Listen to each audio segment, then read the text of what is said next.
أي فنان رح يكون مبسوط إنه يكون بتونس، وخصوصا قرطاج بعد ما زرت عدد المهرجانات اللي تفضلت فيها. أنا مبسوط فيكم كشعب طيب، أول شيء بيعطي حب بلا أي مقابل كل الوقت، ومبسوط إني بيناتكم كل الحب. هو الفنان الشامي على مسرح قرطاج، العنوان بحد ذاته مختلف، وتجربة ما توقعت إني خوضها بهالسرعة بحياتي.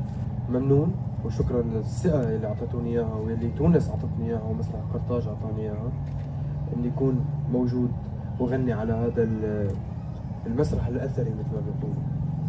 أول شيء أنا أكيد بعد ما انغمست مع الجمهور التونسي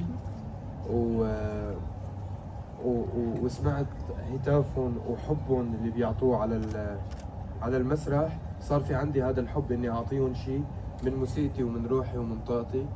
فالاكيد انه في شيء رح يتحضر، خليط بين الموسيقى اللي انا بعملها والموسيقى التونسيه، وهذا شرف لإلي، وان شاء الله نعمله بافضل طريقه ويليق بالشعب التونسي العظيم ان شاء الله. صراحة شفت عن جزء كثير كبير من الفنانين التقدير والحب يلي شافوه بتونس، لأنه حقيقة الجمهور التونسي هو جمهور مميز. وهذا مش بس كلامي، أنا ابن يومين، هذا كلام أهم الفنانين يلي وقفوا على مسارح تونس، وشفنا كل الفنانين قدروا واحترموا هذا المسرح ونحن على خطاهم. وأعتقد أنه أثر قرطاج وتاريخ قرطاج حيمتد لسنين طويلة لسه. شكرا كثير. السوشيال ميديا اكيد بتخدم لتوصل، بس شو بتوصل؟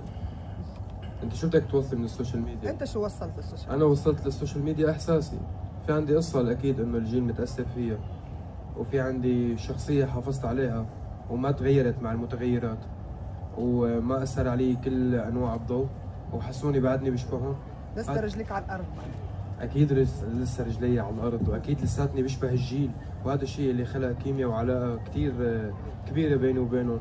وما بنكر انه بكثير اوقات ما بفهم هذا النوع من الحب لانه كثير كبير علي، بس انا ما عندي غير اني احمد الله واشكره على النعم اللي اعطاني اياه والعوض الكبير اللي اعطاني اياه.